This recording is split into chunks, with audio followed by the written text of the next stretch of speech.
Hello, everybody. It's once again time for another story, and this one's going to be The Lion King, A Dark and Scary Night.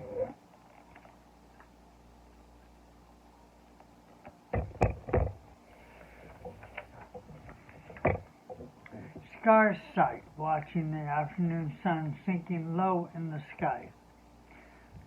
Life just wasn't fair. He should be ruling over the private lands, not his brother Mufasa. Oh, Scar, someone called in a sing-song. It was Mufasa's steward, Zazu. I bring an important announcement from the king. And what, pray tell, does Mufasa want? Scar asked the birds lazily, picking something out of his claws. King Mufasa, Zazu said, correcting him, has decided it is time to prepare Simba for his future reign. He would like everyone to tell him tales of the king's past this evening. Your family's story time, as it were. Scar tensed. There was someone he hated more than Mufasa. It was his hairball of a nephew, Simba. If I weren't for him, Scar would be next in line for the throne. Sensing Scar's anger, Zazu made a quick exit. Story time begins. Promptly at sundown, he called. Scar leaped up, growled. What could be worse than being forced to entertain his nephew with bedtime stories unless Scar grinned as a positively wicked idea began to creep its way into his mind.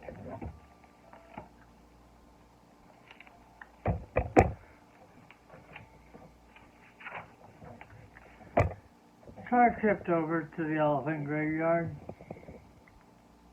If his plan was going to work, he needed the help of the vicious hyenas who lived there. So let me get this straight, Shanzeh said. You want us to sneak into the lion's den and take the cup with Mufasa right there? Scar smiled. Leave Mufasa to me. He'll be so distracted by my story he won't even notice. That doesn't seem like the most foolproof idea. Banzia said. You want to eat, don't you? Scar roared. We do, Banzia cried. We enjoy eating, Shanzeh said, slapping and giggling Ed. Well, Scar said, once you steal the hairball away, you can have him.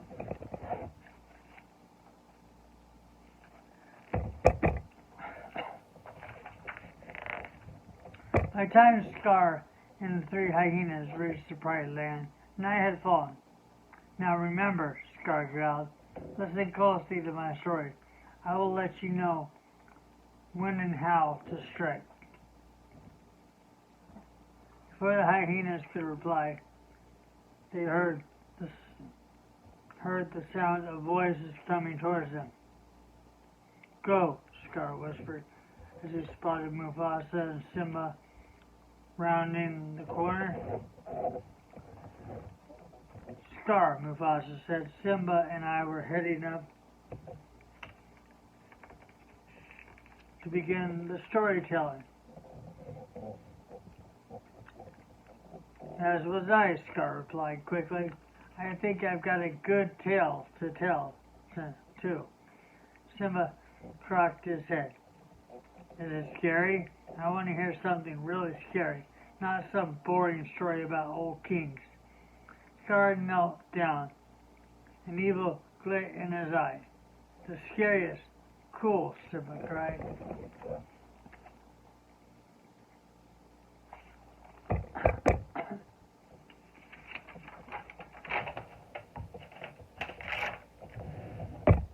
Soon the lions had gathered.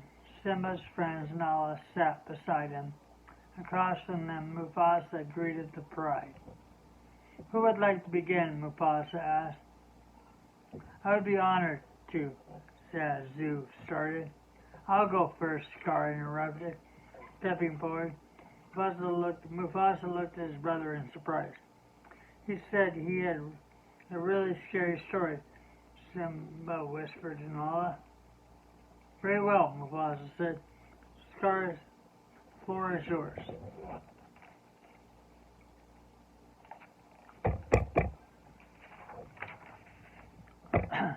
Scar took a deep breath and began.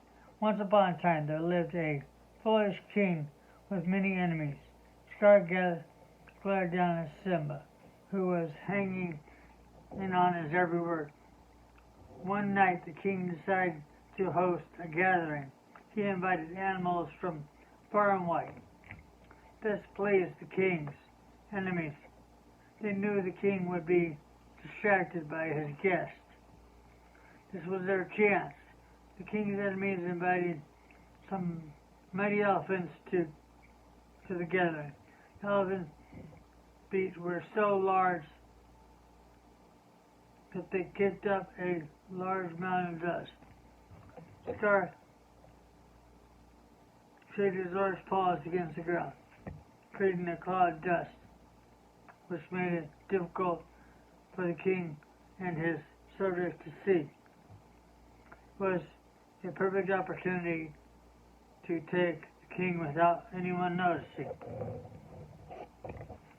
Hearing the cue, the hyenas snuck towards the distracted lions, who were squinting at Scar through the haze. They had almost raised Simba. Achoo! Simba sneezed, diverting everyone's attention to him. The hyenas sprinted out of sight. Perhaps that's enough dust, Scar, Mufasa advised. Of course, Scar drawled, his eyes darkly.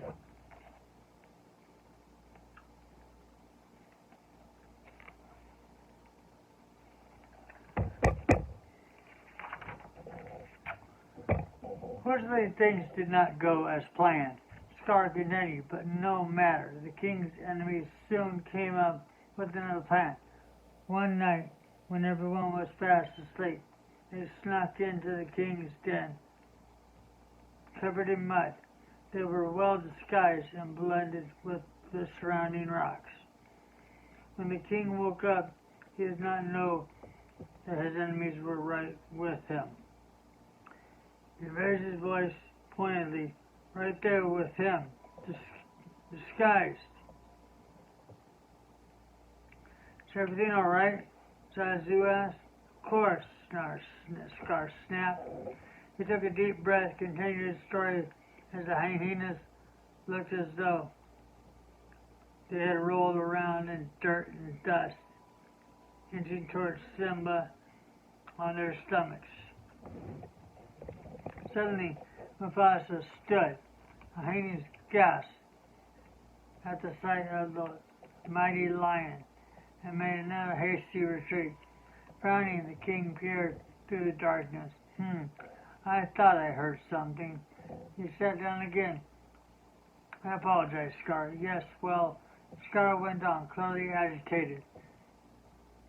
Enemy's second idea to sabotage the king did not work. Either so they had resorted to their third plan.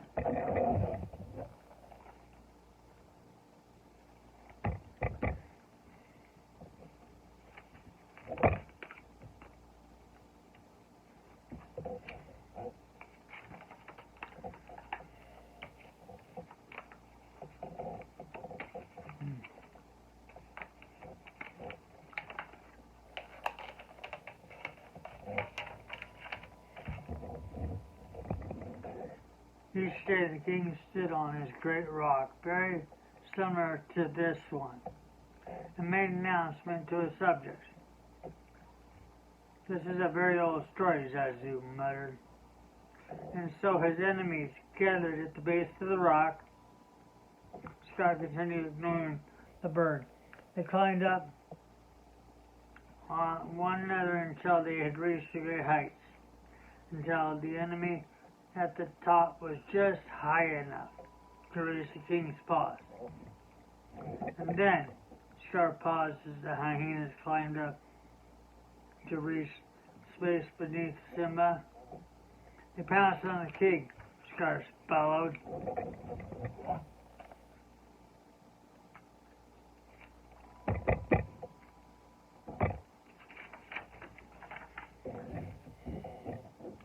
Lions were startled, but Scar's outcry had also scared the hyenas.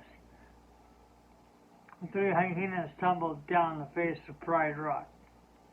Out of the corner of his eye, Scar saw the dazed and bruised hyenas. Shuffling back towards the elephant graveyard, he sighed. What happened next? Simba asked. Then the king swatted his enemies away, Scar said. Again, Simba looked disappointed. Uncle Scar, he said, that was a nice story, but maybe next time you could make it scarier. Well, it's a nice story. Until we see each other again tomorrow. Bye-bye for now.